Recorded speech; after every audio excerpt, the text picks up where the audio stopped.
So, since this is the year of incredible challenges, I've just been given my latest assignment, and I'm going to try to speak on behalf of our community, and thank you, Janet.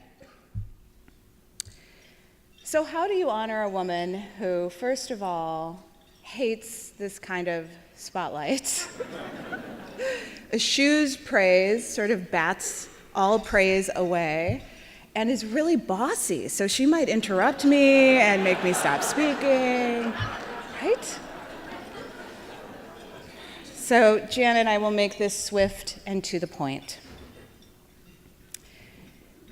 You are a dizzying flight of bravery, kindness, and genius. You are also an organizational superhero. You took GIA at a time when it had done some amazing things in its first chapter, and you brought it somewhere totally new.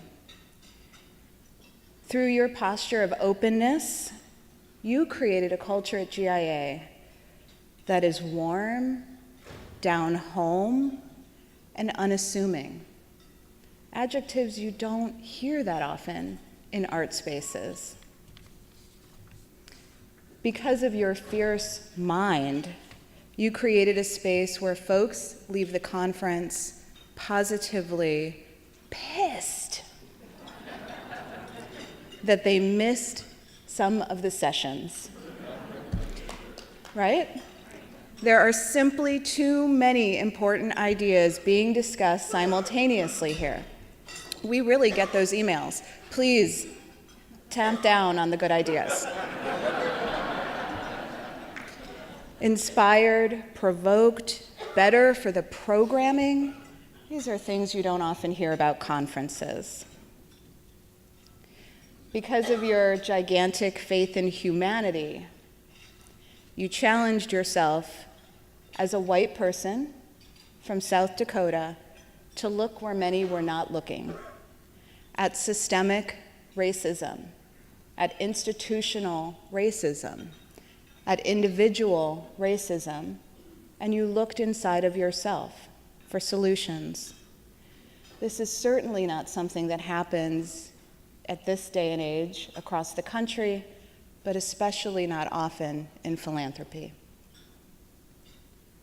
And I'm not being hyperbolic when I underscore that in studying root causes of issues and avidly practicing racial equity, you put your career on the line by stepping out firmly, early, and often on these issues.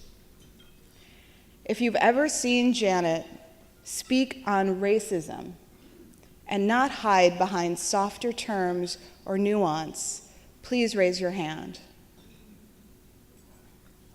It's a thing of beauty, I tell you what.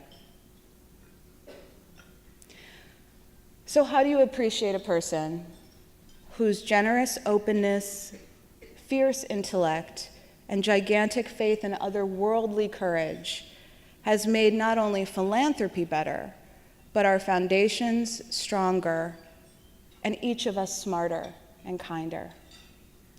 Well, we give you some art. The image you see is an original piece framed and awaiting your return to Seattle. The piece is called Eagle Dancer. It's been created by Oscar Howe, who is a Yanktonai Dakota artist. For those who haven't seen his work before, he is from South Dakota, like Janet. Oh, Janet, don't do that, don't do that. And is credited with influencing contemporary Native American art and paving the way for future artists. And in addition to art, we are giving you community. There are so many people here, and not here, who wanted to express how they feel about you. So for months, the GIA membership has been sending video messages.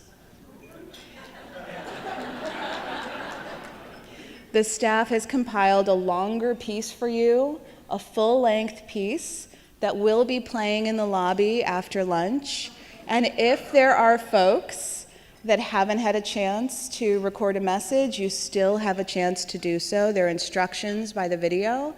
And you, Janet, can watch the full-length version later in South Dakota, like when it blizzards. Which I think is like daily, isn't it? Isn't it like every day that it snows there? I'm confused. It snows a lot, so. But for now, here is just a clip to whet your appetite. One question. Was it something I said? Thank you for leading the field with such elegance. Janet, you've led the nation. Now you're changing your platform. Absolute disregard for your own popularity. And I know that we will have chances to bump heads. And I look forward to co-conspiring with you. Good luck with the next step in your life.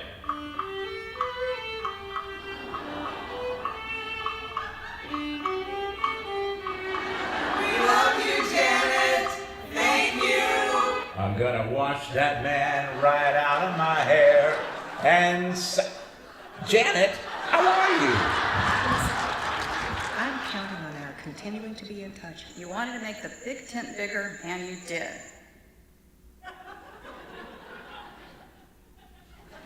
It's like an endless string of Saturdays. You just keep... Wait a minute, this isn't the water video. This is... Goodbye.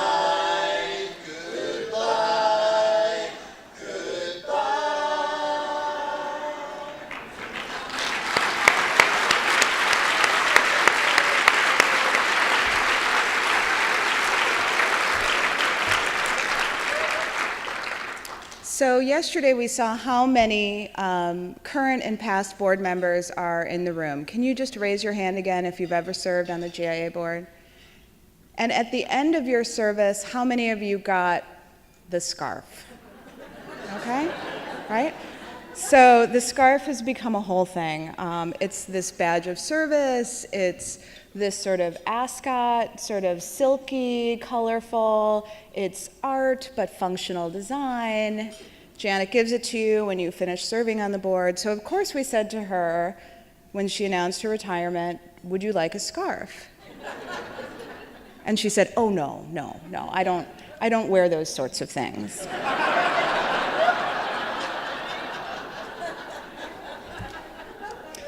And so, in honor of all of your nearly 10 years of board members, we sort of listened to you, and then we came up with an evolution of that idea.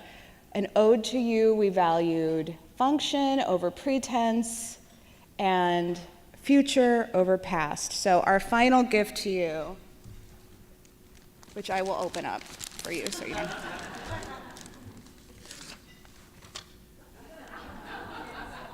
It's a warm scarf.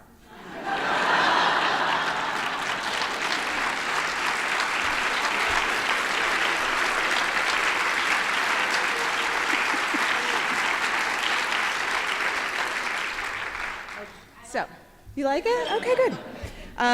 So to close, we're all funders here. We're plagued with the chronic need to justify impact.